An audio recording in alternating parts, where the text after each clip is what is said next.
Assalamu alaikum. Welcome to another live session of SST test preparation 2025. SST test की preparation के लिए जो हमने लाइव सीरीज़ स्टार्ट किए हैं, सो आज के लाइव सेशन में हम बायो के एमसीक्यूज़ जो है वो हम डिस्कस करेंगे। लास्ट वीडियो में हमने केमिस्ट्री के एमसीक्यूज़ जो हैं वो हमने डिस्कस किए थे। सो अगर उसमें कोई कन्फ्यूजन हो या कोई ऐसा एमसीक्यू जो जिसकी समझ आपको ना नहीं आ रही, सो वो जो है आप मुझे कमेंट सेक्शन में साथ साथ बताते जाएँ। इसके अलावा एक कमेंट मैं पढ़ रही थी तो उसमें से लिखा था कि स्टार्ट बुक फ्रॉम 9 to 12। सो हमने जो ये सेशन स्टार्ट किए हैं, सो इसमें से हम वो एमसीक्यूज़ डिस्कस करते हैं जो कि एसएसटी टेस्ट के पास्ट पेपर में आ चुके हैं। और इसमें भी कुछ सिंपल एमसीक्यूज़ होते हैं तो वो 9-10 की बुक से लिए होते हैं, और कुछ ऐसे कॉम्प्लिकेटेड होते हैं जो कि फर्स्ट ईयर या एफएससी के केमिस्ट्री और बायो बुक से लिए होते हैं। सो अगर आप चाहते हैं कि हम उसी तरह चैप्टर वाइज जो है केमिस्ट्री या बायो के चैप्टर वाइज एमसीक्यूज जो है वो हम स्टार्ट करें, तो वो भी आप साथ में कमेंट सेक्शन में मुझे बता दें, फिर हम उसी का ही एक सीरीज़ जो है वो हम स्टार्ट कर लेंगे। स्टार्ट करते हैं क्वेश्चन नंबर 1 से। Which of the following is not a function of the skeletal system? Option A protection of internal organs, option B blood cell production, option C digestion of food, option D support and movement. Question में पूछ रहे हैं कि कौन सा वाला जो है वो स्केलेटल सिस्टम का फंक्शन नहीं है। सो हम वन बाय वन जो है हर एक ऑप्शन को रीड करेंगे, उसकी कंप्लीट एक्सप्लेनेशन देंगे, फिर उसके बाद हमें करेक्ट ऑप्शन जो है वो हम इजीली आइडेंटिफाई कर सकते हैं। ऑप्शन ए है कि protection of internal organs. Internal organs की प्रोटेक्शन क्या फंक्शन है स्केलेटल सिस्टम का या नहीं? स्केलेटल सिस्टम में इंक्लूडेड है बोन्स, और बोन्स जो है उसमें आते हैं skull, rib cage and vertebrae. So skull के जितने भी बोन्स हैं वो प्रोटेक्शन करते हैं internal and most sensitive organ of our body, which is brain. Brain जो है ये एक मोस्ट सेंसिटिव और मोस्ट इम्पॉर्टेंट ऑर्गन है हमारे ह्यूमन बॉडी में। इसको कौन प्रोटेक्ट करता है? स्कल के जितने भी बोन्स हैं तो वो सारे रिस्पॉन्सिबल है for the protection of the brain, and brain is an internal organ. Rib cage किसकी प्रोटेक्शन करता है? रिब केज प्रोटेक्शन करता है लंग्स की और हार्ट की। सो हार्ट और लंग्स की प्रोटेक्शन जो है इसके लिए रिस्पॉन्सिबल है रिब केज। वर्टिब्राई जो है ये प्रोटेक्शन करता है स्पाइनल कोड की। जितने इंटरनल ऑर्गन्स हैं उसकी प्रोटेक्शन के लिए स्केलेटल सिस्टम के डिफरेंट बोन्स जो है वो रिस्पॉन्सिबल है। So it means that protection of internal organ is the function of the skeletal system, यानी ऑप्शन ए जो है वो फंक्शन है स्केलेटल सिस्टम का। कैसे कि स्केलेटल सिस्टम में जितने भी बोन्स हैं वो प्रोटेक्शन करते हैं इंटरनल ऑर्गन्स की। इसी वजह से protection of internal organ is the function of the skeletal system. Option B है ब्लड सेल प्रोडक्शन। अब ब्लड सेल्स जो है वो कौन कौन से ब्लड सेल्स हैं और इनकी प्रोडक्शन कहाँ पर होती हैं? क्या ये फंक्शन है स्केलेटल सिस्टम का? ब्लड सेल्स में इंक्लूडेड है आरबीसीज, डब्ल्यूबीसीज एंड प्लेटलेट्स। इनकी प्रोडक्शन होती है इनसाइड द बोन मैरो, और बोन मैरो एग्जिस्ट करता है inside the bone. So bone marrow is present in the bones, और कौन कौन से बोन्स जो है वो रिस्पॉन्सिबल है ब्लड सेल्स की प्रोडक्शन के लिए? One is femur, and femur is the largest bone in our human body. Another one is pelvis and sternum.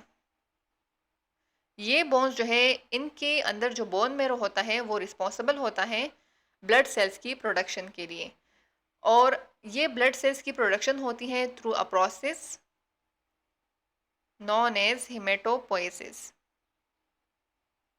हेमेटोपोएसिस एक ऐसा प्रोसेस है जिसके थ्रू ब्लड सेल्स की यानी डब्ल्यूबीसीज, आरबीसीज और प्लेटलेट्स की प्रोडक्शन होती है inside the bone marrow. Blood cells production is also the function of the skeletal system, क्योंकि ब्लड सेल्स की प्रोडक्शन होती है इन द बोन मैरो, और बोन मैरो एग्जिस्ट करता है in the bones, and bones form a skeletal system. इसी वजह से this is also the function of the skeletal system. Option C है डाइजेशन ऑफ फूड। फूड की digestion जो है ये किसका फंक्शन है? सो digestion of food is carried out bye digestive system. Digestive system जो है ये रिस्पॉन्सिबल है फूड की डाइजेशन के लिए। सो ये this is not the function of the skeletal system. Skeletal system का फंक्शन जो है ये नहीं है, क्योंकि फूड की डाइजेशन जो होती है वो डाइजेस्टिव सिस्टम के डाइजेस्टिव सिस्टम जो है ये रिस्पॉन्सिबल है फूड की डाइजेशन के लिए। सो इसी वजह से ऑप्शन सी जो है this is not the function of the skeletal system. Option D है support and movement. So support and movement जो है स्केलेटल सिस्टम जो है ये एक फ्रेमवर्क प्रोवाइड करता है ह्यूमन बॉडी को,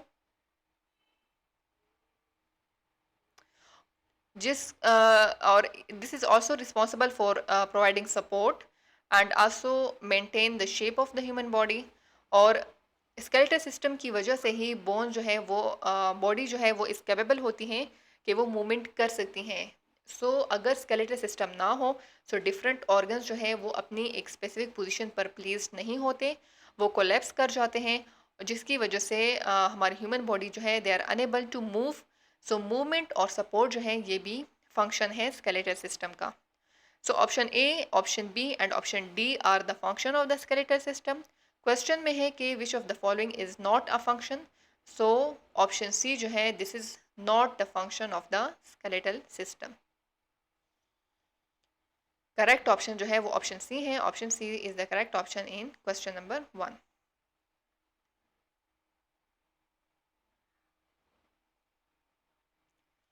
क्वेश्चन नंबर 2 है which blood cells help fight infection. Option A red blood cells, option B white blood cells, option C platelets and option D plasma cells. कौन सा ऐसा ब्लड सेल्स है जो कि रिस्पॉन्सिबल है to fight which can help fight infection. And option A है red blood cells. So red blood cells जो है रेड ब्लड सेल्स के इनसाइड एग्जिस्ट करता है हीमोग्लोबिन, जिसका काम है जो रिस्पॉन्सिबल है इन ऑर्डर टू कैरी और transport oxygen from lungs to the body and remove carbon dioxide. So red blood cells जो है इसके इनसाइड हीमोग्लोबिन होता है जो कि ऑक्सीजन के साथ ऑक्सी हीमोग्लोबिन बना के ये ऑक्सीजन को ट्रांसपोर्ट करता है from lungs to all over the body. Oxygen की ट्रांसपोर्ट का काम जो है वो रेड ब्लड सेल्स के इसके लिए रिस्पॉन्सिबल हैं, और रेड ब्लड सेल्स को हम कहते हैं एरेथ्रोसाइट्स।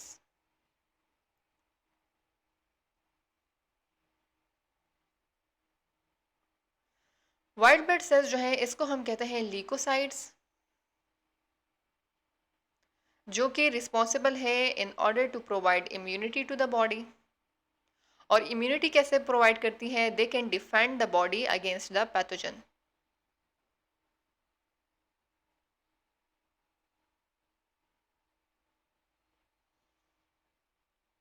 और पैथोजन जो है इसमें कौन कौन से क्या क्या इंक्लूडेड है? वायरस, बैक्टीरिया,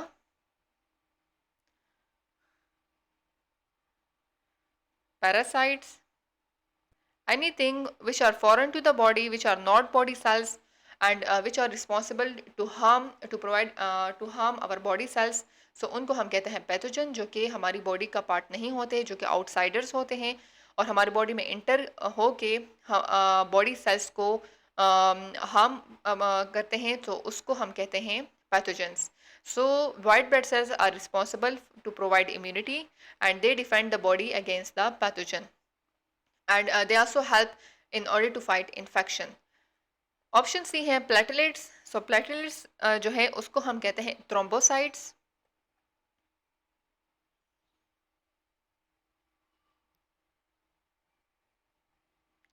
और प्लेटलेट्स रिस्पॉन्सिबल है for blood clotting. In case of injury, अगर बहुत ज़्यादा ब्लड लॉस हो, सो प्लेटलेट्स वहाँ पर पहुँच कर ब्लड की क्लॉट्स बना लेते हैं, जिसकी वजह से ब्लड की लॉस नहीं होती। सो प्लेटलेट्स का जो फंक्शन है वो है ब्लड क्लॉटिंग। ऑप्शन डी है प्लाज्मा सेल्स। प्लाज्मा सेल्स जो है ये special type of white blood sales हैं, जिसको हम कहते हैं बी लिम्फोसाइट्स, जो मेच्योर होके बनाते हैं एंटीबॉडीज़ की प्रोडक्शन करते हैं। Plasma cell is responsible for the production of antibodies. So plasma cells जो है ये भी सब क्लास है वाइट ब्लड सेल्स का, बट द अब यहाँ पर ऑप्शन ए जो है ये इनकरेक्ट ऑप्शन है, क्योंकि रेड ब्लड सेल्स जो है ये रिस्पॉन्सिबल है for the transport of oxygen, so this is incorrect option. White blood cells जो है ये इम्यूनिटी प्रोवाइड करते हैं हमारी बॉडी को, जो है इन्फेक्शन से बचाने के लिए, इसके अगेंस्ट जो है वो इसको इन्फेक्शन से बचाने के लिए हेल्प करते हैं, they can defend the body. So ये करेक्ट ऑप्शन है। ऑप्शन सी है प्लेटलेट्स, ये ब्लड की क्लॉटिंग में हेल्प करते हैं, दिस इज ऑल्सो इनकरेक्ट। अब यहाँ ऑप्शन डी और ऑप्शन बी जो है, इसमें से दोनों जो हैं वो ऐसे दोनों ऑप्शन जो हैं इसमें से कंफ्यूज हो जाते हैं लोग कि क्या इसमें ऑप्शन बी करेक्ट है या ऑप्शन डी करेक्ट है, क्योंकि प्लाज्मा सेल्स जो है ये भी सब क्लास है वाइट ब्लड सेल्स का। लेकिन हम इसमें से ये देखेंगे कि कौन सा जो है वो 100% करेक्ट ऑप्शन है, फिर वही जो है ऑप्शन जो है वो करेक्ट होगा।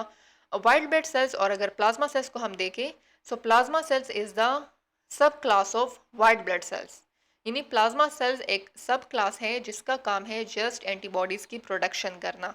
एंटीबॉडीज़ भी इम्यूनिटी प्रोवाइड करते हैं, बट हर एक वाइट ब्लड सेल्स में डिफरेंट क्लासेस हैं और हर एक क्लास जो है सब क्लासेस हैं, हर एक सब क्लास जो है वो रिस्पॉन्सिबल है अपनी एक स्पेसिफिक फंक्शन के लिए। यानी अगर इंजरी हो जाए तो उसके लिए कौन सा सब क्लास रिस्पॉन्सिबल होगा, अगर कोई एंटीजन इंटर हो जाए तो उसके लिए कौन सा सब क्लास होगा। हर एक डिफरेंट टाइप्स ऑफ इन्फेक्शन के लिए डिफरेंट टाइप्स ऑफ सब क्लास जो है वो रिस्पॉन्सिबल हैं। सो अगर हम यहाँ पर देखें कि यहाँ पर स्पेसिफिक बात नहीं हुई कि किस टाइप ऑफ इम्यूनिटी जो है वो प्रोवाइड करने के लिए कौन सा ब्लड सेल्स रिस्पॉन्सिबल है, सो यहाँ पर करेक्ट ऑप्शन ऑप्शन बी होगा, क्योंकि क्वेश्चन में ये भी पूछ रहे हैं कि which blood cells are responsible. So white blood cells are responsible to help fight infection. Plasma cell is the subclass of white blood cells. So the broader and more correct answer of this question is option B. Option B जो है ये correct answer है। इसी तरह different type के MCQs ऐसे आ जाते हैं कि वो बहुत ज़्यादा इजी होते हैं, लेकिन वो ऑप्शन रीड करने के बाद 2-3 ऑप्शन ऐसे होते हैं जो कि कन्फ्यूजन होती है उसमें कि कौन सा वाला जो है वो मोर बेस्ट आंसर है, यानी उसमें से कौन सा ऑप्शन जो है वो करेक्ट ऑप्शन है। सो फिर उन्हीं ऑप्शन में जो बहुत ज़्यादा बेस्ट हो, जो 100% करेक्ट हो, वही फिर करेक्ट आंसर होता है। सो ऑप्शन बी जो है ये करेक्ट ऑप्शन है क्वेश्चन नंबर 2 में।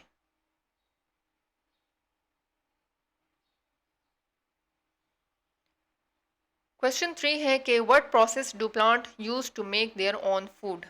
कौन सा ऐसा प्रोसेस है जो प्लांट जो है वो यूज़ करता है, वो उस प्रोसेस के रिजल्ट में वो अपने लिए फूड की प्रोडक्शन करता है। ऑप्शन ए है रिस्पायरेशन, ऑप्शन बी है फोटोसिंथेसिस, ऑप्शन सी है ट्रांसपायरेशन एंड ऑप्शन डी है फर्मेंटेशन। सो रिस्पायरेशन जो है, रिस्पायरेशन का रिएक्शन अगर हम लिखें, so respiration is the respiration और सेलुलर रिस्पायरेशन या एरोबिक रिस्पायरेशन का रिएक्शन ऐसे होता है कि ग्लूकोज की break down in the presence of oxygen they produce carbon dioxide, water plus ATP, और एटीपी की फॉर्म में ये ह्यूमन बॉडी के डिफरेंट ऑर्गन्स को एनर्जी प्रोवाइड करती हैं। So as a result of respiration, cellular respiration or aerobic respiration, they can provide energy to the body, and in respiration there is a breakdown of food. Glucose is food. So respiration में food की breakdown होती है, ना कि production of food होता है। So this is the breakdown of food, not the production of food.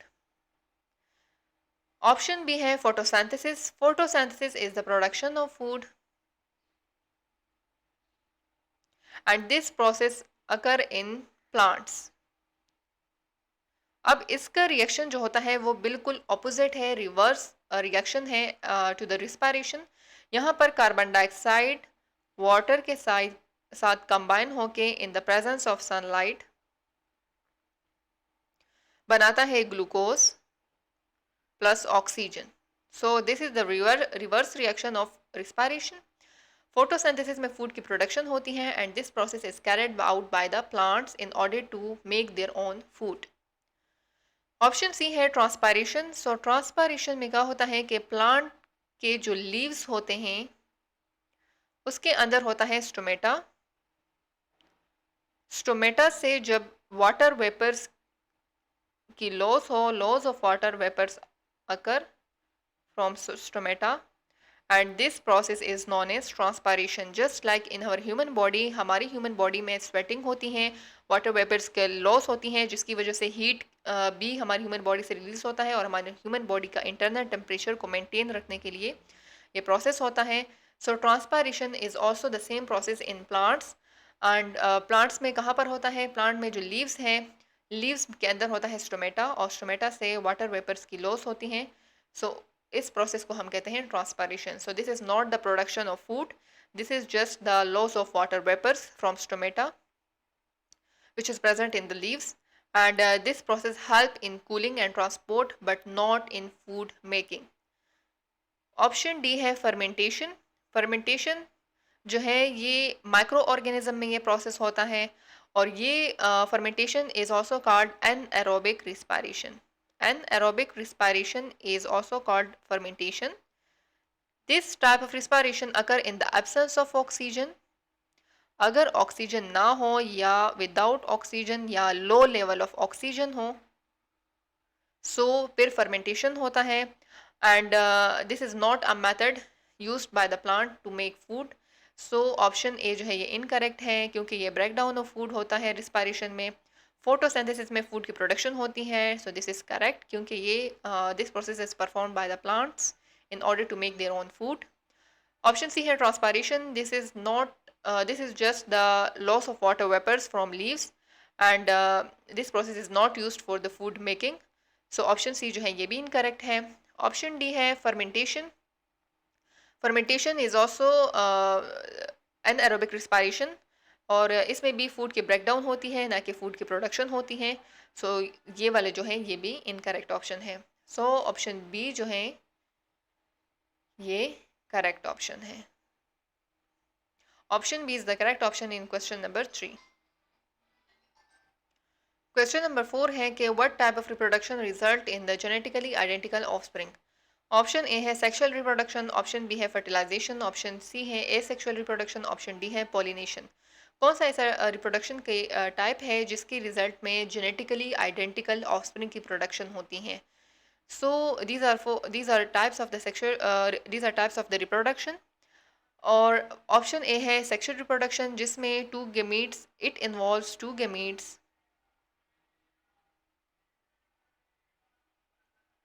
और इसके रिजल्ट में जो प्रोडक्शन होती हैं वो they produce varied offspring production.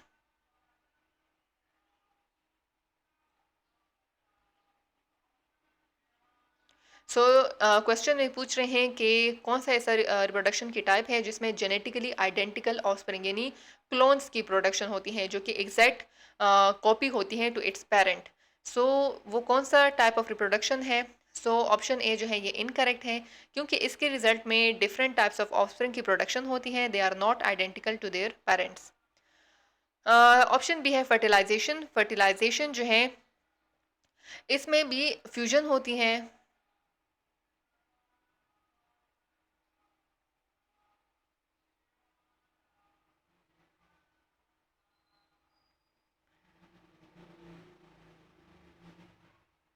In the process of fertilization, there is a fusion of male and female gametes and it also leads to variation।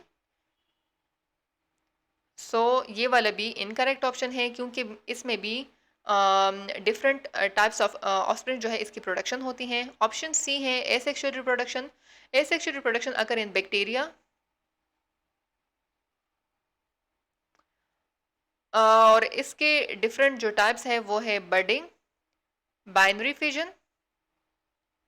Budding और binary fission में just इसकी binary fission में just human यानी इसकी जो parents हैं उनकी body की स्प्लिटिंग होती है और ऑफस्प्रिंग की प्रोडक्शन होती है। So they are exactly same to their parents. Budding में बर्ड की फॉर्मेशन होती है and they are also exactly same to their parents. So asexual reproduction में जो जेनेटिकली आइडेंटिकल ऑफस्प्रिंग की प्रोडक्शन होती है। This is the correct option. Option D है पॉलिनेशन। पॉलिनेशन अगर इन प्लांट्स एंड पॉलिनेशन में क्या होता है कि पॉलिनेशन में पोलन ग्रेन्स की ट्रांसफर होती है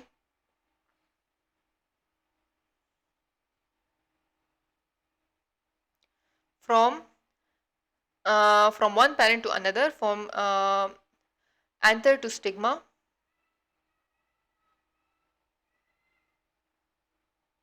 पोलन ग्रेन्स की ट्रांसफर होती हैं एंथर से stigma of a flower of another plant and it leads to sexual reproduction, so no offspring are not identical। so pollination जो है ये भी करेक्ट ऑप्शन नहीं है। ऑप्शन सी जो है ये करेक्ट ऑप्शन है क्वेश्चन नंबर 4 में, जिसके रिजल्ट में हमारे पास जेनेटिकली आइडेंटिकल ऑफस्प्रिंग यानी क्लोन्स की प्रोडक्शन होती है जो कि एग्जैक्टली सेम होते हैं to their parents. So option C जो है this is the correct option in question number 4। Question number 5 है what is the function of the large intestine in humans. Option A है एब्जॉर्ब न्यूट्रिएंट्स, ऑप्शन बी है produce bile, option C है absorb water, option D है digest protein. कौन सा ऐसा option है जो कि लार्ज इंटेस्टाइन जो है वो उसका फंक्शन है। लार्ज इंटेस्टाइन जो है उसका फंक्शन क्या है, सो वो इस ऑप्शन में हम फाइंड आउट करेंगे। ऑप्शन ए है एब्जॉर्ब न्यूट्रिएंट्स। जो फूड स्टमक में फूड के ब्रेकडाउन हो जाती हैं सो उसके बाद वो मूव होता करता है small intestine toward the small intestine, और स्मॉल इंटेस्टाइन में न्यूट्रिएंट्स की एब्जॉर्प्शन होती है। कौन से टाइप ऑफ न्यूट्रिएंट्स, यानी जितने भी न्यूट्रिएंट्स हैं कार्बोहाइड्रेट्स जो कि ग्लूकोज में उसकी ब्रेकडाउन हो जाती हैं, अमाइनो एसिड्स, फैटी एसिड्स, जितने भी टाइप ऑफ न्यूट्रिएंट्स हैं जो कि फूड में एग्जिस्ट करते हैं, सो उन सारे न्यूट्रिएंट्स की एब्जॉर्प्शन होती है in the small intestine. Small intestine जो है ये रिस्पॉन्सिबल है सारी न्यूट्रिएंट्स के एब्जॉर्प्शन के लिए। न्यूट्रिएंट्स जो है वो ग्लूकोज है, अमाइनो एसिड है, फैटी एसिड है, जितने भी टाइप ऑफ न्यूट्रिएंट्स जो है वो हमारे फूड में एग्जिस्ट करते हैं, सो सारे न्यूट्रिएंट्स जो है वो स्मॉल इंटेस्टाइन उन्हें एब्जॉर्ब कर लेता है and this is not the function of the large intestine. Option B है प्रोड्यूस बाइल। सो बाइल की प्रोडक्शन जो है ये किसका फंक्शन है, liver is responsible for the production of bile and gall and gall bladder जो है ये रिस्पॉन्सिबल है बाइल की स्टोरेज के लिए। सो बाइल को स्टोर करने के लिए गल ब्लैडर रिस्पॉन्सिबल है और लिवर जो है ये इसकी प्रोडक्शन के लिए रिस्पॉन्सिबल है। So produce bile, this is not the function of the large intestine. Option C है एब्जॉर्ब वाटर। सो जो स्मॉल इंटेस्टाइन में न्यूट्रिएंट्स की एब्जॉर्प्शन हो जाती हैं उसके बाद जो फूड है जो कि अनडाइजेस्टेड फूड है वो they can move toward the large intestine. Large intestine का फंक्शन है कि अगर कोई भी वाटर या साल्ट जो है वो अनडाइजेस्टेड फूड में एग्जिस्ट करता हो और एब्जॉर्ब ना हुआ हो, सो लार्ज इंटेस्टाइन जो है वो उसकी वाटर की एब्जॉर्प्शन कर लेता है in order to prevent dehydration. यानी डिहाइड्रेशन को प्रिवेंट करने के लिए लार्ज इंटेस्टाइन जो है वो एक्स्ट्रा अमाउंट ऑफ वाटर जो कि अनडाइजेस्टेड फूड में प्रेजेंट हो सो उनको एब्जॉर्ब कर लेता है। इसके अलावा साल्ट की एब्जॉर्प्शन भी करता है। So this is the function of the large intestine. Option D है डाइजेस्ट प्रोटीन। सो प्रोटीन की डाइजेशन जो है ये फंक्शन है स्टमक का। Stomach is responsible for the digestion of protein and small intestine जो है उसमें भी प्रोटीन की डाइजेशन होती है। इसमें एंजाइम्स एग्जिस्ट करते हैं जस्ट लाइक पेप्सिन, ट्रिप्सिन, जो कि रिस्पॉन्सिबल है प्रोटीन की डाइजेशन के लिए। So protein is digested inside the stomach, so this is also not the function of the large intestine. So option A जो है ये इनकरेक्ट है क्योंकि न्यूट्रिएंट्स की एब्जॉर्प्शन जो है ये होती है स्मॉल इंटेस्टाइन में, सो इसी वजह से ये इनकरेक्ट है। ऑप्शन बी जो है प्रोड्यूस बाइल। सो बाइल की प्रोडक्शन होती है इन द लिवर, सो इसी वजह से ये भी इनकरेक्ट ऑप्शन है। ऑप्शन सी है एब्जॉर्ब न्यूट्रेंट, सो एब्जॉर्ब वाटर। सो वाटर की एब्जॉर्प्शन जो है ये लार्ज इंटेस्टाइन इसके लिए रिस्पॉन्सिबल है, so this is a correct option. Option D है डाइजेस्ट प्रोटीन। प्रोटीन की डाइजेशन होती है स्टमक में, सो ये इस वजह से ये भी इनकरेक्ट ऑप्शन है। ऑप्शन सी जो है ये करेक्ट ऑप्शन है। Question number 5। क्वेश्चन नंबर 6 है, which macromolecule is primarily used by the body for long term energy storage? Option A carbohydrate, option B protein, option C nucleic acid and option D lipids. कौन सा ऐसा macromolecule जो है वो उसको human body जो है वो यूज़ करती है for the long term energy storage? ये सारे के सारे मैक्रोमोलिक्यूल हैं और इन सब को एनर्जी पर्पस के लिए ह्यूमन बॉडी यूज करती हैं, but some are used for the short term energy storage and some are used for the long term energy storage. So अब इसमें से कौन सा जो है वो शॉर्ट टर्म एनर्जी स्टोरेज के लिए यूज़ होता है और कौन सा जो है वो लॉन्ग टर्म एनर्जी स्टोरेज के लिए यूज़ होता है? ऑप्शन ए है carbohydrates. So carbohydrate is the main source of short term energy storage. Why this is carbohydrate is used for the short term energy storage? क्योंकि carbohydrate की जब break down हो जाती हैं into the glucose, so this is immediately used by the cells for its different purposes for energy. यानी different cells जो है वो एनर्जी के जो है वो किस फॉर्म में यूज़ करते हैं? ग्लूकोज के फॉर्म में। ग्लूकोज की ब्रेक डाउन हो जाती हैं जिसके रिजल्ट में एटीपीज की प्रोडक्शन होती हैं। ग्लूकोज जो है इसकी ब्रेक डाउन होके एटीपीज की प्रोडक्शन होती हैं और वो एटीपीज यूज़ करते हैं different cells in order to perform its different function. या अगर एक्स्ट्रा ग्लूकोज हो तो वो स्टोर हो जाता है ग्लाइकोजन के फॉर्म में इन द लिवर। लिवर में या मसल्स में एक्स्ट्रा ग्लूकोज जो होता है वो स्टोर हो जाता है in the form of glycogen. So glucose की जितनी भी ब्रेक डाउन हो जाती हैं और जितने एटीपीज की प्रोडक्शन होती हैं उसे इमीडिएटली यूज़ कर लेते हैं different cells for its different function. So इसी वजह से कार्बोहाइड्रेट जो है ये short term energy storage molecule है। ऑप्शन बी है प्रोटीन्स। सो प्रोटीन जो है इसको प्राइमरीली यूज़ करते हैं फॉर ग्रोथ पर्पस के लिए, रिपेयरिंग के लिए, या डिफरेंट टाइप्स डिफरेंट जो हमारे ह्यूमन बॉडी में एंजाइम्स हैं या हार्मोन्स हैं, सो वो जो है प्रोटीनिशियस इन नेचर हैं। सो हार्मोन्स और एंजाइम्स जो हैं ये प्रोटीनिशियस इन नेचर हैं। डिफरेंट टाइप्स ऑफ एंजाइम या हार्मोन्स की प्रोडक्शन होती है प्रोटीन से, या वो ग्रोथ पर्पस के लिए यूज़ होते हैं या रिपेयर के लिए। सो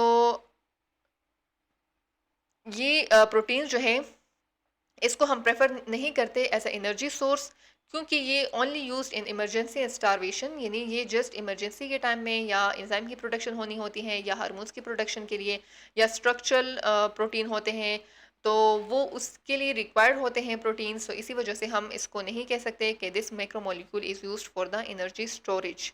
सो ऑप्शन बी जो है प्रोटीन है, और प्रोटीन को हम डिफरेंट स्ट्रक्चरल पर्पसेस के लिए, डिफरेंट स्ट्रक्चर्स हमने बनाने होते हैं या डिफरेंट एंजाइम्स हार्मोन्स, इसके लिए ये प्रोटीन रिस्पॉन्सिबल है। This is not use for the energy storage unit. Option C है nucleic acid. So nucleic acid में इंक्लूडेड है डीएनए और आरएनए, जो कि स्टोर करते हैं या ट्रांसमिट करते हैं जेनेटिक इंफॉर्मेशन। ये जेनेटिक इंफॉर्मेशन के लिए रिस्पॉन्सिबल है। So this is also a macromolecule, but this is not used for the long term or short term energy storage macromolecule. Option D है लिपिड। लिपिड्स में included है fats या oil, और इसको human body primarily use करते हैं for the long term energy storage.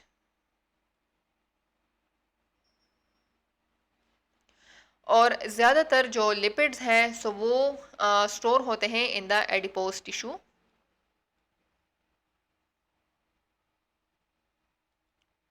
Adipose tissues में lipid जो है इसकी स्टोरेज होती हैं, और लिपिड्स में बहुत ज़्यादा मैक्सिमम अमाउंट ऑफ एनर्जी इसमें स्टोर हुई होती हैं।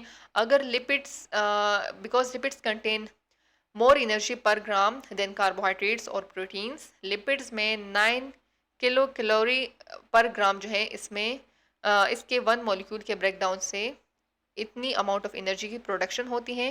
सो it contain more energy than carbohydrate और प्रोटीन्स। अब आपने ये कमेंट सेक्शन में बताना है कि लिपिड में कार्बोहाइड्रेट और प्रोटीन के कंपैरेटिवली लिपिड्स में मैक्सिमम एनर्जी की प्रोडक्शन क्यों होती है इसके एक मॉलिक्यूल के ब्रेकडाउन से। What is the main difference between the lipid, carbohydrate and protein in case of their energy production. So option A जो है ये इनकरेक्ट है क्योंकि carbohydrate short term energy storage के लिए यूज़ होते हैं। ऑप्शन बी जो है ये भी इनकरेक्ट है क्योंकि ये स्ट्रक्चरल या डिफरेंट स्ट्रक्चर की फॉर्मेशन के लिए या ग्रोथ के लिए या रिपेयर पर्पस के लिए यूज़ होता है। ऑप्शन सी जो है न्यूक्लिक एसिड है ये भी इनकरेक्ट है क्योंकि ये जेनेटिक इन्फॉर्मेशन को स्टोर करने के लिए या उसे ट्रांसमिट करने के लिए यूज़ होता है। ऑप्शन डी जो है lipid, this is correct option because this is store in the adipose tissue, they can produce large amount of energy from its breakdown of its one molecule. And lipid जो है इसको long term energy storage macromolecule जो है ये lipid है क्योंकि lipid जो है ये इसकी एनर्जी जो है ये स्टोर होती है in the adipose tissue. So option D जो है this is the correct option in question number 6। Question number 7 है कि in humans how many chromosomes are found in a typical body cell. Option A 23, option B 46, option C 22, option D 44। Humans में कितने chromosome जो है वो exist करते हैं in a typical body cell. What is meant bye typical body cell. Typical body cells means that nucleated somatic cell, nucleated somatic cell. Nucleated वो somatic cell, वो body cell जो कि न्यूक्लिएटेड हो, जिसके अंदर न्यूक्लियस जो है वो एग्जिस्ट करता हो, सो उसको हम कहते हैं टिपिकल बॉडी सेल्स। यहाँ पर आरबीसीज भी आ जाते हैं but RBCs are not mature. RBCs जो होते हैं उसमें न्यूक्लियस नहीं होता, सो इसी वजह से दे हैवन नो क्रोमोसोम। ये बहुत ज़्यादा इंपॉर्टेंट है, बहुत ज़्यादा एमसीक्यूज़ में भी आता है कि आरबीसीज़ जो है मैच्योर आरबीसीज़, क्या उसमें कितने क्रोमोसोम होते हैं या क्या उसमें न्यूक्लियस होता है। सो nucleus is not present in mature RBCs. So nucleus जो है ये नहीं प्रेजेंट, तो इसी वजह से इसमें कोई भी क्रोमोसोम जो है वो भी एग्जिस्ट नहीं करता। टिपिकल बॉडी सेल से मतलब है कि न्यूक्लिएटेड सोमैटिक सेल, वो कोई भी बॉडी सेल जो कि न्यूक्लिएटेड हो, जिसके अंदर न्यूक्लियस एग्जिस्ट करता हो, सो इसको हम कहते हैं typical body cell. Option A है 23। सो 23 जो है ये हैप्लॉइड नंबर है जो कि एग्जिस्ट करता है गेमीट्स में। गेमीट्स में हैप्लॉइड नंबर ऑफ क्रोमोसोम जो है वो एग्जिस्ट करते हैं, सो ये इनकरेक्ट है। बॉडी सेल्स में haploid number of chromosome exist नहीं करते। This gametes are just present, this chromosome are just present in the gametes. Option B है 46। सो 46 जो है बॉडी सेल्स या सोमैटिक सेल में जो है ये डिप्लॉयड होता है। डिप्लॉयड मीन्स दैट 2n, यानी n जो है ये 23 है, सो 23 को 2 के साथ मल्टीप्लाई कर ले तो ये 46 आ जाता है। So this is present in the somatic cell, so this is the correct option. 46 chromosome होते हैं टोटल और जो एग्जिस्ट करते हैं 23 पेयर्स, यानी 23 के 2 पेयर्स होते हैं और टोटल 46 होते हैं हर एक सोमैटिक बॉडी सेल्स में, हर एक न्यूक्लिएटेड सोमैटिक सेल में या हर एक टिपिकल बॉडी सेल में। ऑप्शन सी है 22। सो 22 जो है ये हैप्लॉइड नंबर ऑफ ऑटोसोम है और 44 जो है ये, सो ये इनकरेक्ट है। 44 जो है ये टोटल नंबर ऑफ ऑटोसोम है, यानी 2n ऑटोसोम। सो इसी वजह से ये भी इनकरेक्ट ऑप्शन है। ऑप्शन बी जो है ये करेक्ट ऑप्शन है। सोमैटिक सेल्स में टोटल 46 क्रोमोसोम एग्जिस्ट करते हैं जिसमें से 44 ऑटोसोम है और 2 जो है वो सेक्स क्रोमोसोम है। सो इसी वजह से टोटल जो है 46 chromosome exist in a typical body cell. Option B is the correct option in question number 7। Question number 9 है which part of the human brain control involuntary actions like heart beat and breathing. Human brain में से कौन सा ऐसा part है जो कि control करता है इनवॉलेंट्री एक्शंस, यानी हमारी ह्यूमन बॉडी में जितने भी इनवॉलेंट्री एक्शंस हैं just like heart beat, breathing, जो कि हमारी ह्यूमन बॉडी के अंडर कंट्रोल नहीं होते, जो कि हमारी ह्यूमन बॉडी उन्हें कंट्रोल नहीं कर सकती, वो इनवॉलेंट्री एक्शंस होते हैं, खुद बहुत हो रहे होते हैं। सो कौन ह्यूमन ब्रेन में से कौन सा ऐसा पार्ट है जो कि इनवॉलेंट्री एक्शंस को कंट्रोल करता है? जैसे कि हार्ट बीट हो गई, ब्रीथिंग हो गई। सो ह्यूमन ब्रेन में से कौन सा पार्ट जो है वो इसके लिए इनवॉलेंट्री एक्शंस को कंट्रोल करने के लिए रिस्पॉन्सिबल है? ऑप्शन ए यहाँ पर है सेरेब्रम। सेरेब्रम जो है ये largest part of the brain है, ये ब्रेन का सबसे लार्जेस्ट पार्ट है और ये रिस्पॉन्सिबल है वॉलेंट्री एक्शंस को कंट्रोल करने के लिए। They can control voluntary actions. और कौन कौन से वॉलेंट्री एक्शंस हैं हमारे ह्यूमन बॉडी में? जस्ट लाइक थिंकिंग है, मेमोरी है, रीजनिंग हो गई, इमोशंस, स्पीच या कॉन्शियस मूवमेंट जो है, उन सब के को कंट्रोल करने के लिए ये सारे इंक्लूडेड है वॉलेंट्री एक्शंस में, इंक्लूडेड है वॉलेंट्री एक्शंस में। और इन वॉलेंट्री एक्शंस को कौन कंट्रोल करता है? सेरेब्रम। सो सेरेब्रम जो है ये largest part of the human brain है और ये रिस्पॉन्सिबल है वॉलेंट्री एक्शंस को कंट्रोल करने के लिए। Voluntary actions included thinking, memory, reasoning, emotions and speech. ये स्पीच हो गई या मेमोरी या थिंकिंग जो है, so these conscious movements are involuntary in action, are voluntary in actions. हमारी ह्यूमन बॉडी इन्हें कंट्रोल कर सकती है, स्पीच को कंट्रोल कर सकते हैं, इमोशंस को कंट्रोल कर सकते हैं। सो ये सारे एक्शंस जो हैं, वॉलेंट्री एक्शंस जो है, इनको कौन कंट्रोल करता है? सेरेब्रम। और सेरेब्रम जो है ये largest part of the human brain है। ऑप्शन बी है सेरेब्लम।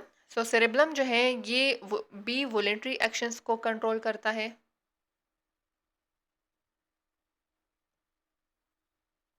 और कौन कौन से वॉलेंट्री एक्शंस, यानी जैसे कि बैलेंस को कंट्रोल करना, बॉडी की पोस्चर को कंट्रोल करना, या इसके अलावा डिफरेंट वॉलेंट्री एक्शंस की कोऑर्डिनेशन, इसके लिए रिस्पॉन्सिबल है सेरेब्लम। तो सेरेब्लम जो है ये भी वॉलेंट्री एक्शंस की कंट्रोलिंग के लिए रिस्पॉन्सिबल है।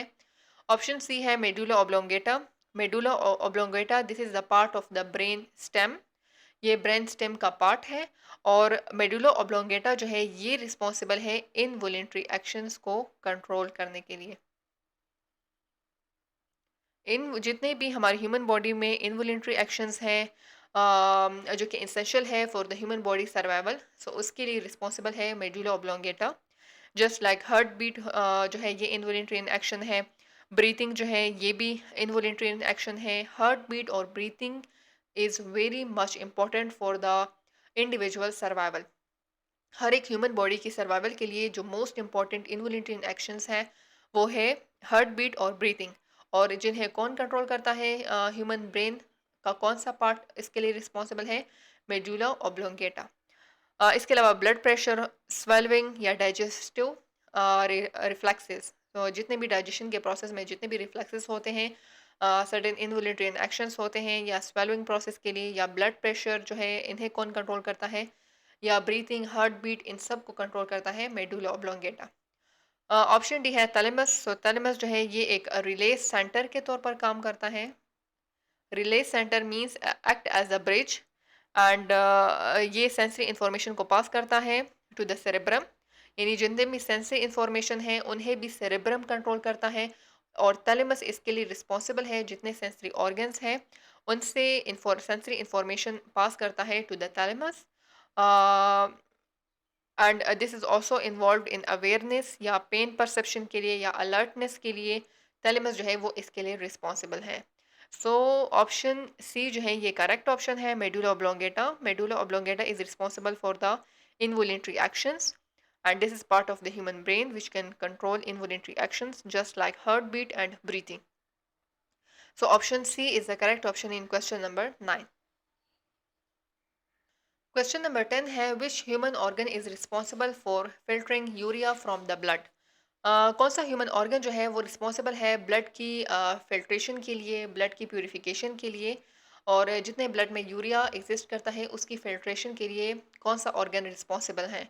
ऑप्शन ए है लिवर, ऑप्शन बी है किडनी, ऑप्शन सी है लंग्स, ऑप्शन डी है पेंक्रियास। सो लिवर जो है ये यूरिया की प्रोडक्शन करता है एंड लिवर जो है ये कैसे यूरिया की प्रोडक्शन करता है? This can convert the toxic ammonia to urea. यानी जो अमोनिया है जो टॉक्सिक है उनको कन्वर्ट कर लेता है less toxic substance which is urea, और यूरिया में इसको कन्वर्ट कर लेता है, और फिर इस यूरिया को ब्लड में ट्रांसफ़र करके ब्लड में is the urea when produced from the ammonia, so this urea will be send it to the blood for the kidney to remove it. ये ब्लड जो है ये फिर आ जाता है किडनी, और किडनी में इसकी रिमूवल होती हैं।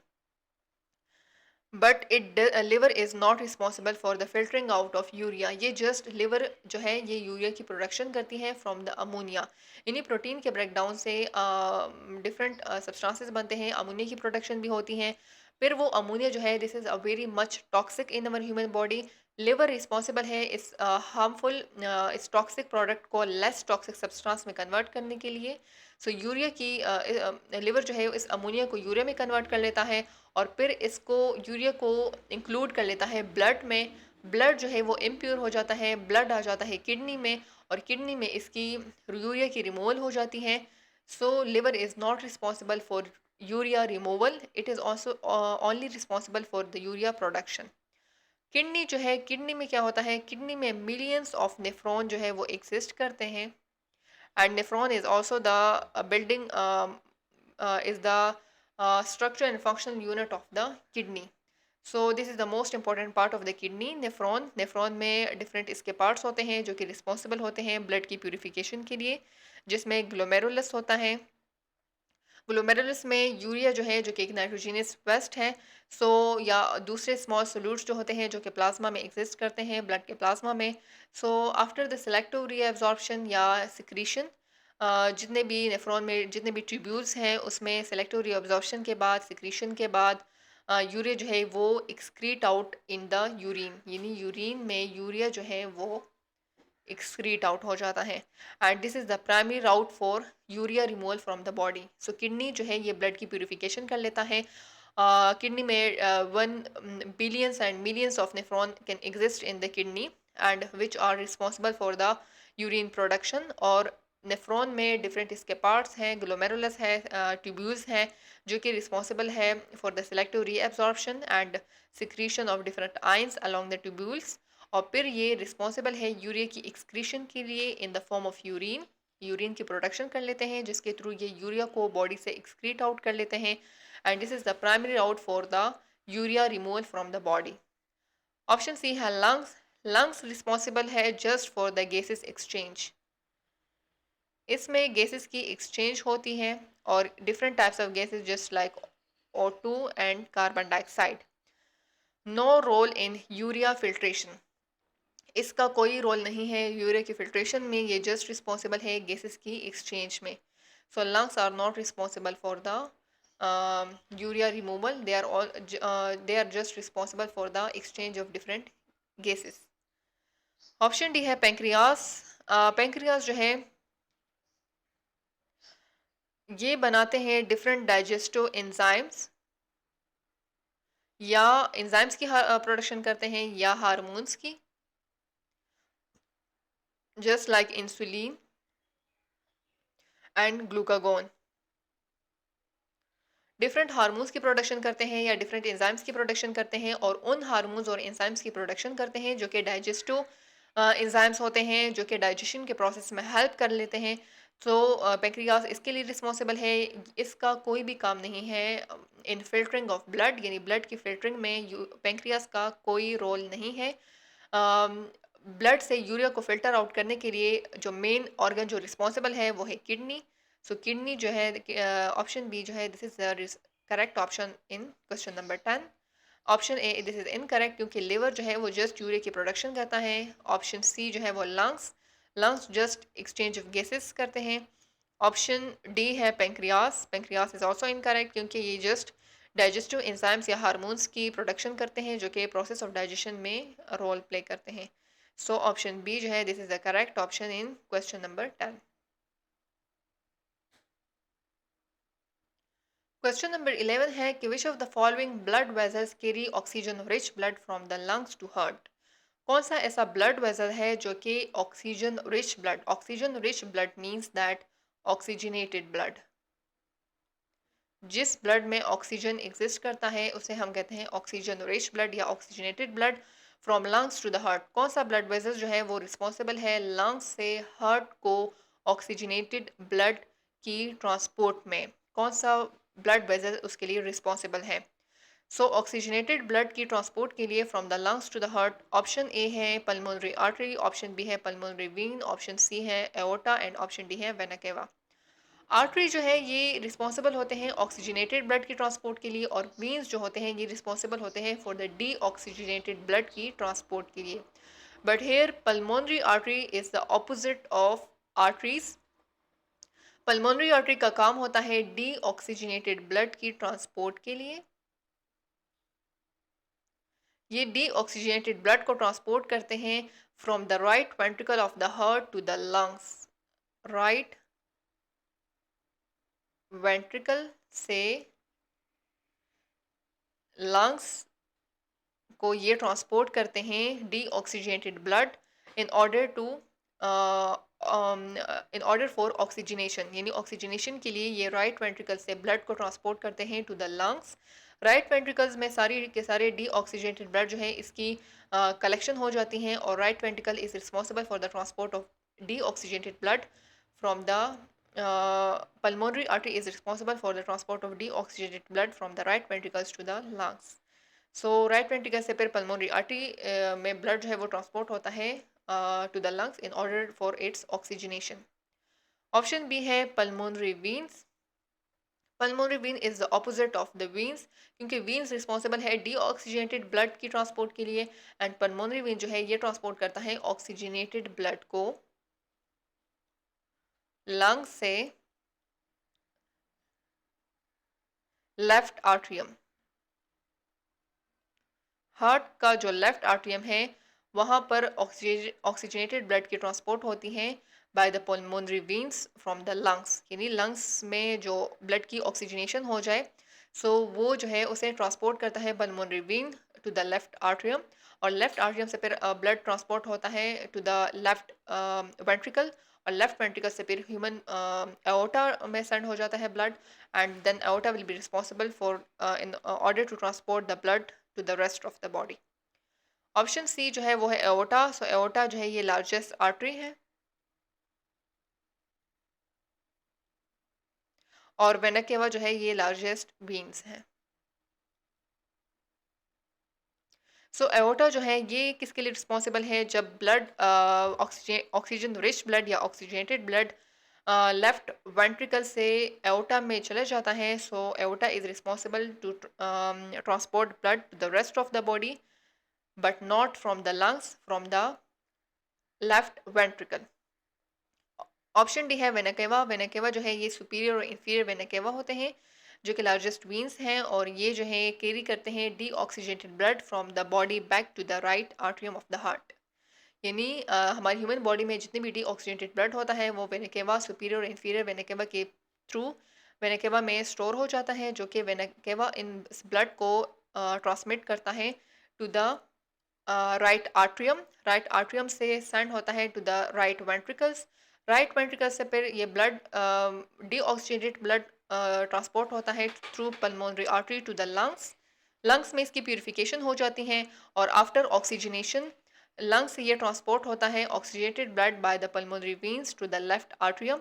लेफ्ट आर्ट्रियम से ब्लड जाता है लेफ्ट वेंट्रिकल और लेफ्ट वेंट्रिकल से ब्लड जाता है टू द एओर्टा और एओर्टा के थ्रू जितना भी ऑक्सीजन रिच ब्लड होता है वो सारी ह्यूमन बॉडी में इसकी डिस्ट्रीब्यूशन हो जाती हैं। सो this is the complete cycle of blood transport from the lungs to the heart and then to the whole body. So option अब इसमें से कौन सा ऑप्शन जो है वो करेक्ट है? क्वेश्चन में है कि कौन सा ब्लड वेसल जो है वो ऑक्सीजन रिच ब्लड को ट्रांसपोर्ट करता है from the lungs to the heart. So ये वाला जो है oxygen rich blood from the lungs to the heart यानी left atrium, this is also the part of chamber of the heart. So इसके लिए रिस्पॉन्सिबल है पल्मोनरी वीन्स।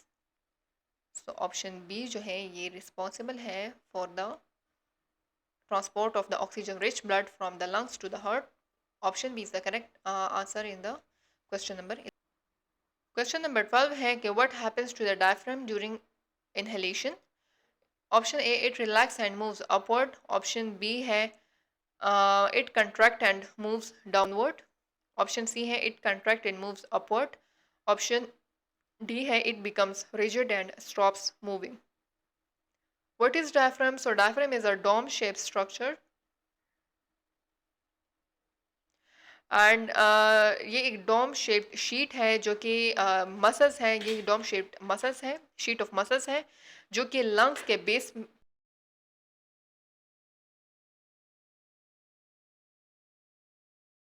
के process में डायफ्राम जो है ये एक बहुत इंपॉर्टेंट रोल प्ले करता है।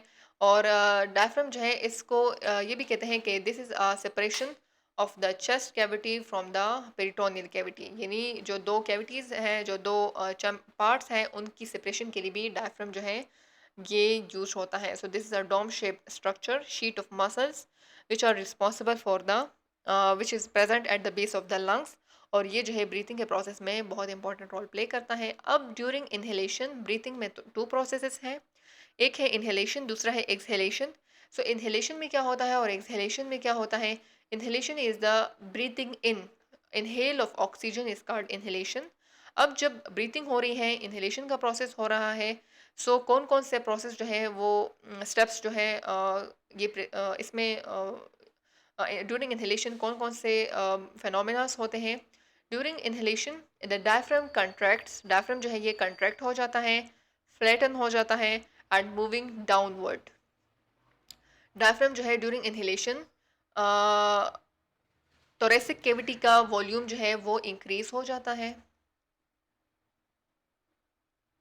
जो थोरेसिक कैविटी है इसका वॉल्यूम इंक्रीज हो जाता है, प्रेशर डिक्रीज हो जाता है इंटरनली,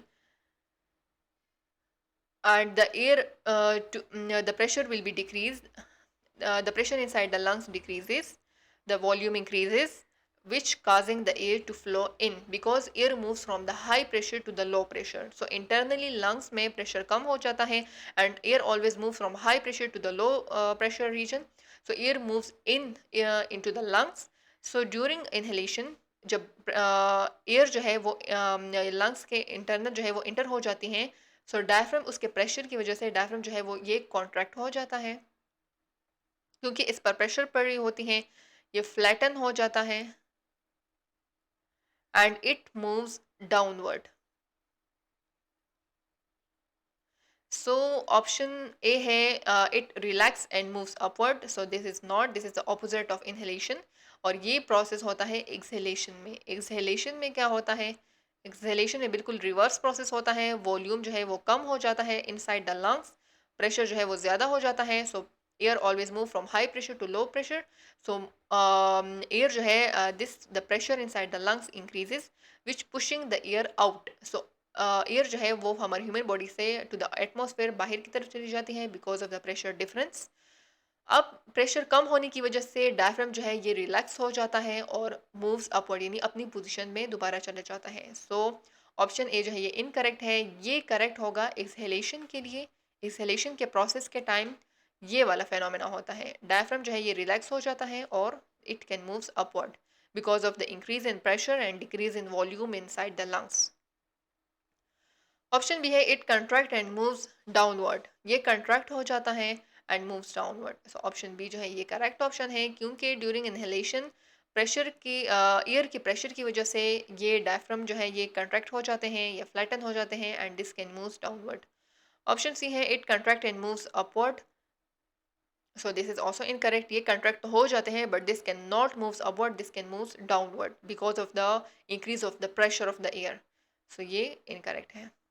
ऑप्शन डी है it becomes rigid and stops moving, so it is not responsible, ये जो है मूव करते हैं, अपवर्ड और डाउनवर्ड मूवमेंट करते हैं एंड ये फ्लेक्सिबल होते हैं, रिजिड नहीं होते, जिसकी वजह से ये मूवमेंट भी करते हैं। So option D is also incorrect, option B is the correct option in question number 12।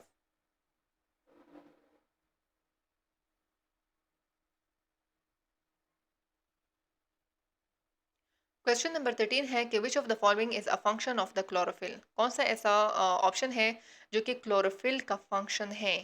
Chlorophyll का फंक्शन जो है वो क्या है?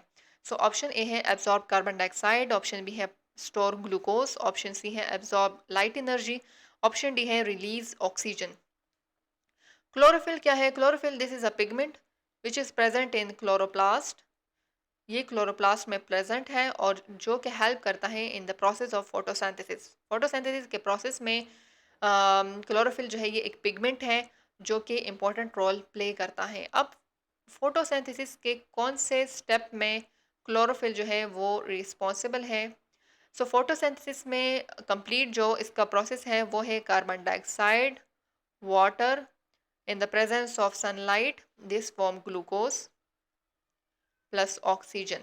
सो अब यहाँ पर प्लांट्स में क्लोरोप्लास्ट होता है, हर एक सेल में, उसके हर एक सेल में क्लोरोप्लास्ट होता है। क्लोरोप्लास्ट के अंदर एक पिगमेंट होता है क्लोरोफिल, और ये क्लोरोप्लास्ट रिस्पॉन्सिबल है इस क्लोरोप्लास्ट के प्रेजेंस की वजह से process of photosynthesis is performed by the plants. But क्या ये क्लोरोफिल जो है ये कौन से स्टेप में, फोटोसिंथेसिस के कौन से स्टेप में ये रोल प्ले करता है? क्या ये कार्बन डाइऑक्साइड की एब्जॉर्प्शन में हेल्प करता है, या ग्लूकोज की स्टोरेज में हेल्प करता है, या लाइट एनर्जी की, सनलाइट एनर्जी की एब्जॉर्प्शन में हेल्प करता है, या ऑक्सीजन के रिलीज में हेल्प करता है? So this is a very tricky question. अब इस क्वेश्चन को आपने कैसे सॉल्व करना है? ऑप्शन ए की तरफ हम जाते हैं। सो ऑप्शन ए है एब्जॉर्ब कार्बन डाइऑक्साइड। अब कार्बन डाइऑक्साइड जो है इन्हें इसे इसको कौन एब्जॉर्ब करता है? CO2 इंटर्स the leave through stomata. ये लीव्स में इंटर होता है स्टोमेटा के through, but it is not absorb by the chlorophyll but by the mesophyll cells. यानी कार्बन डाइऑक्साइड तो लीव्स में जाता है थ्रू स्टोमेटा, स्टोमेटा के थ्रू ये लीव्स में जाता है और वहाँ पर इसकी एब्जॉर्प्शन होती है by the mesophyll cells, not by the chlorophyll.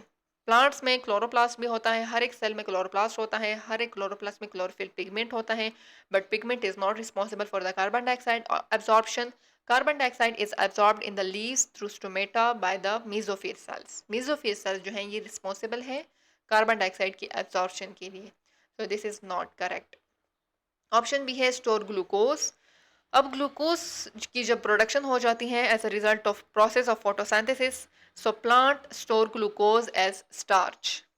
यानी ग्लूकोज की स्टोरेज जो होती है वो दो फॉर्म में, ग्लूकोज जो होता है या कार्बोहाइड्रेट जो होता है, या तो वो स्टार्च के फॉर्म में स्टोर होगा या ग्लाइकोजन के फॉर्म में। एनिमल्स में कार्बोहाइड्रेट स्टोर होता है ग्लाइकोजन के फॉर्म में, और प्लांट्स में कार्बोहाइड्रेट स्टोर होता है स्टार्च के फॉर्म में।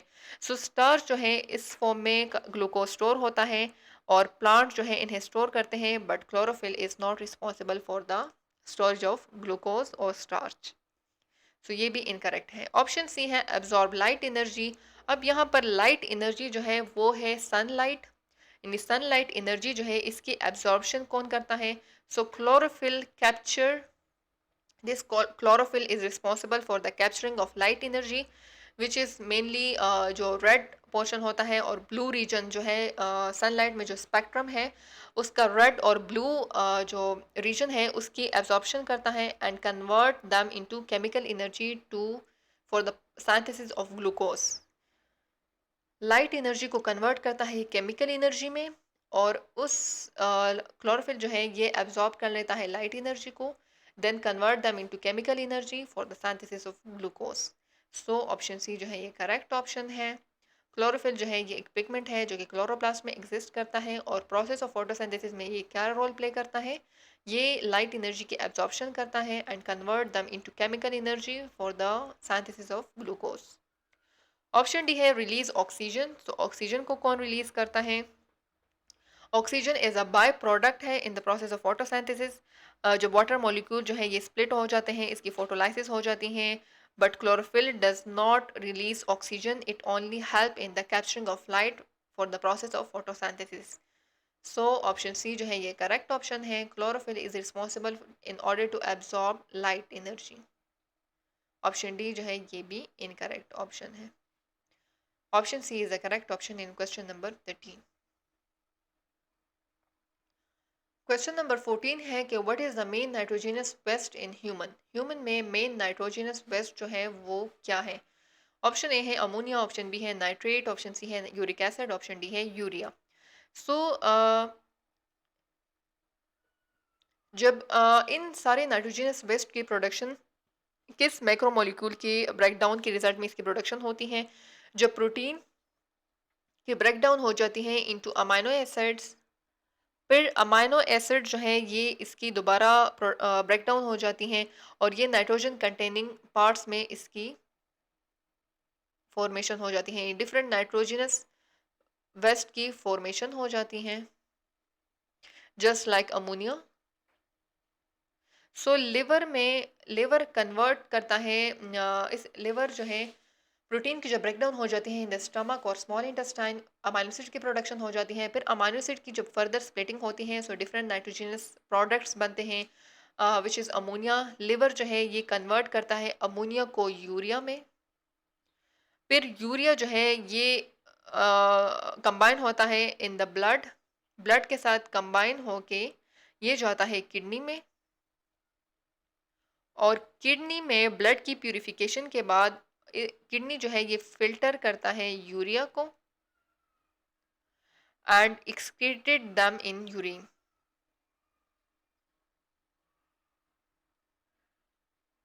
सो यहाँ पर अमोनिया की कन्वर्जन हुई इंटू यूरिया, यूरिया की और यूरिया के फॉर्म में ह्यूमन ने नाइट्रोजनस वेस्ट जो है किस फॉर्म में एक्सक्रीट आउट किया? इन the form of urea. Urea जो है इससे यूरिन की प्रोडक्शन हो जाती है जो कि ह्यूमन बॉडी से एक्सक्रीट आउट हो जाती हैं। So why the human body is not release nitrogenous waste in the form of ammonia? Why they release in the form of urea? ये अमोनिया के फॉर्म में क्यों नहीं एक्सक्रीट करते हैं, ये यूरिया के फॉर्म में क्यों एक्सक्रीट करते हैं? क्योंकि अमोनिया जो है this is a very toxic and mostly excreted by the aquatic animals. यानी अमोनिया जो है ये बहुत ज़्यादा टॉक्सिक नाइट्रोजनस वेस्ट है और इस अमोनिया को वो एनिमल्स जो है एक्सक्रीट करते हैं जो कि वाटर रिच क्वांटिटी में प्रेजेंट हो, जैसे कि एक्वेटिक एनिमल्स हैं जो फिश है, मैनी इनवर्टिब्रेट्स हैं, सो वो प्लेंटी ऑफ वाटर में एग्जिस्ट करते हैं और इनका प्राइमरी वेस्ट जो होता है नाइट्रोजनस वेस्ट जो एक्सक्रीट आउट करते हैं वो अमोनिया के फॉर्म में एक्सक्रीट आउट करते हैं। सो अमोनिया जो है ये इनकरेक्ट ऑप्शन है। ऑप्शन बी है nitrate. So this is not a main nitrogenous waste product of animal metabolism, यानी ये एक मेन नाइट्रोजनस वेस्ट नहीं है। जो कि मेन नाइट्रोजनस वेस्ट है वो है ammonia, uric acid and urea. ये एज अ नाइट्रेट जो है इसको ज़्यादातर प्लांट में या सॉइल की केमिस्ट्री जब हम रीड करते हैं सो उसमें ये नाइट्रेट का वर्ड यूज़ होता है।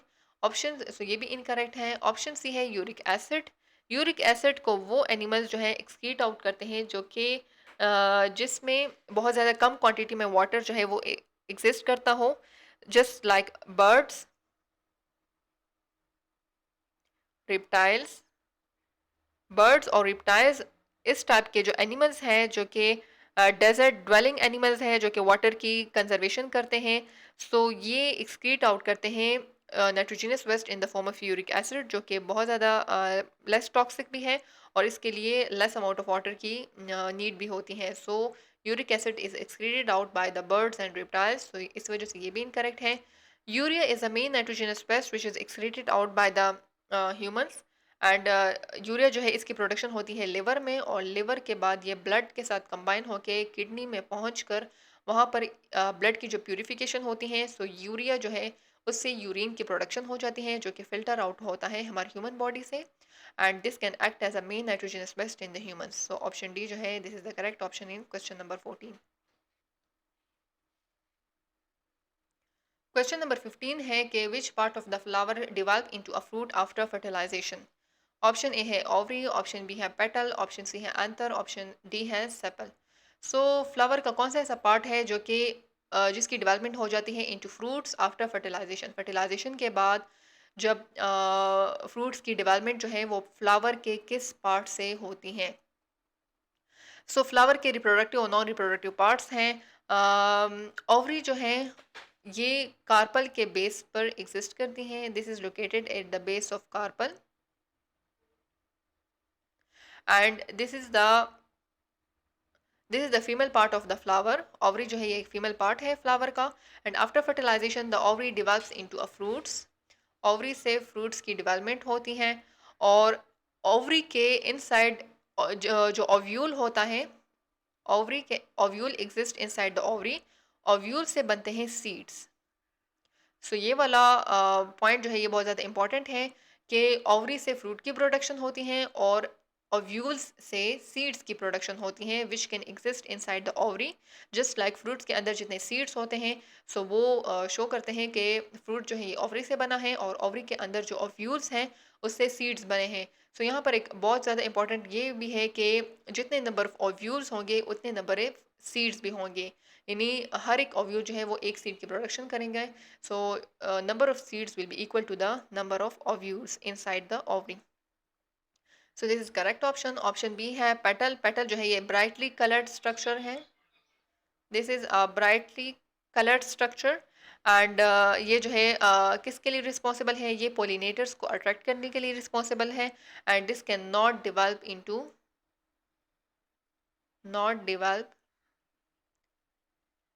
into fruit.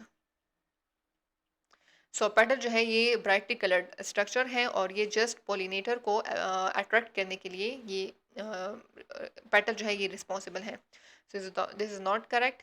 ऑप्शन सी जो है वो है एंथर। सो एंथर जो है ये पार्ट ऑफ द स्टेमन है एंड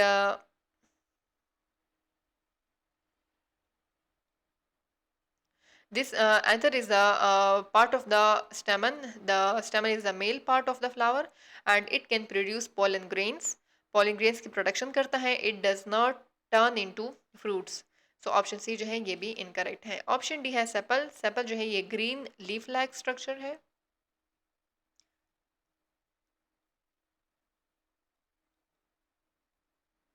ये ग्रीन लीफ लाइक स्ट्रक्चर है and this can protect the flower bud, यानी जो फ्लावर की जो बड की प्रोडक्शन हो जाती हैं। सो सेपल उसके लिए रिस्पॉन्सिबल है कि ये उसकी प्रोटेक्शन करते हैं but this is not responsible for the formation of the fruit. ये फ्रूट के प्रोडक्शन के लिए रिस्पॉन्सिबल नहीं है।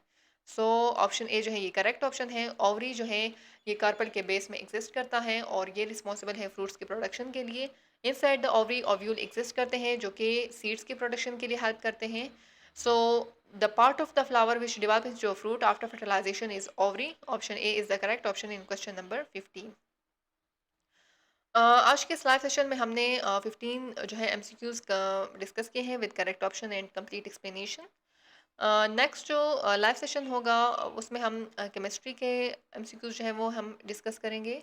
सो अगर आज के इस लाइव सेशन में कोई भी ऐसा एमसीक्यू जिसमें कोई कन्फ्यूजन हो या जिस एमसीक्यू की समझ ना आ रही हो सो वो आप कमेंट सेक्शन में मुझे बता दें।